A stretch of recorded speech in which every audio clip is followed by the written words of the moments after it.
Continuing on with Fantasy Football 2013 with the Buffalo Bills. I'm Brett Norton. Buffalo at the quarterback position last year had Ryan Fitzpatrick, and as you would expect with Ryan Fitzpatrick as your quarterback, they really struggled last year offensively. They have jettisoned him for Kevin Kolb. Kolb gets injured a lot and isn't very good anyway. So that doesn't bode well for the Bills. However, early reports out of camp is that first-round pick E.J. Manuel looks very good and may be their opening day starter. Manuel's not a guy you're going to draft, but what you want to maybe do is keep an eye out on him. Look in weeks 2, 3, 4, see how well he's doing, and maybe pick him up as a waiver wire pickup for someone that you can play in a bye week for your starting quarterback. I think Manuel has the potential to be Cam Newton-esque. Newton is a much better player, more accurate as a passer, but Newton ran for 14 touchdowns as a rookie. I don't think Manuel is going to do that, but he has the potential to run for 6 or 7, and again, that adds so much fantasy value to a quarterback that can run the football on the goal line and things of that nature and make people miss and break long touchdown runs.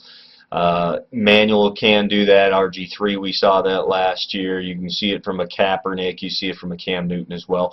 So just keep an eye out for him. He's not going to be drafted, nor should he be. But as a waiver wire pickup, he might have some value. Running back is C.J. Spiller and Fred Jackson. They have split carries in the past. That's probably not going to really happen this year. Spiller is put himself up as the definitive number one. He averaged 6 yards a carry last year, over 1,200 yards rushing. He catches the ball out of the backfield.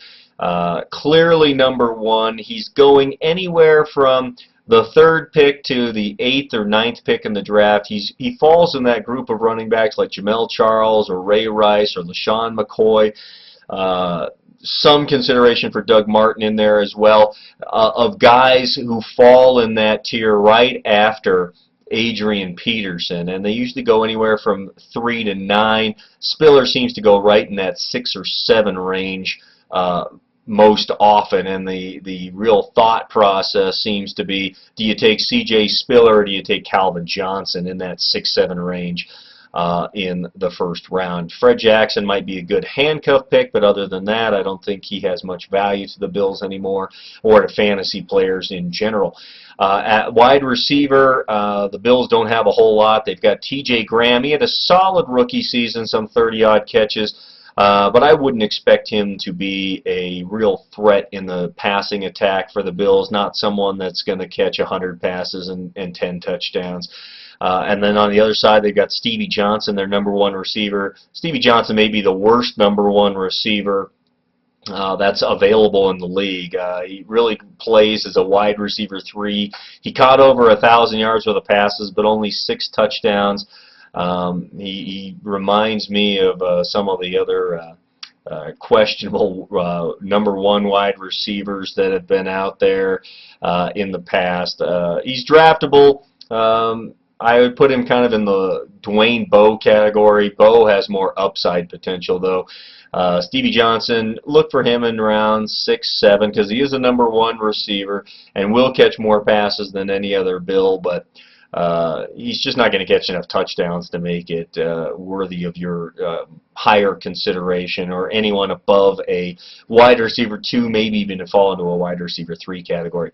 Scott Chandler is the tight end. He is a very good tight end. However, he falls in the usual lump of about 8 or 9 different tight ends that you can grab a name out of a hat and you'll be fine. Tight end is just a position that outside of Graham, Gronkowski, maybe Tony Gonzalez, and Jason Witten, you pretty much don't matter who you draft. You're going to look for waiver wire pickups in specific matchups at the tight end position. Defense and special teams, the Bills aren't going to be very good, so you don't need to worry about that. And as their kicker, it's Ryan Lindell. Not too valuable. I think the Bills will score enough points that he won't kick a lot of field goals, but they're not going to score a lot of touchdowns as well. So they're one of those teams that probably put up 21 points a game. That's 3 extra points, and he just doesn't have a whole lot of value from that standpoint. He's an okay kicker, but he kicks outside. He kicks in Buffalo, so he's not someone that probably should be drafted. So again, look for E.J. Manuel, quarterback, as a waiver wire pickup potential in around in week 2, 3, 4, somewhere in that range. C.J. Spiller will be a running back. Go anywhere from the 3rd pick of the draft to about the 9th. And then at the other running back spot, they've got Fred Jackson. You might handcuff him or have him as a late round pickup. At wide receiver, you got Stevie Johnson around 6'7", and T.J. Graham probably won't be drafted. Scott Chandler, good but not great tight end. And defense, special teams, and kicker, not really worthy of consideration for the Bills.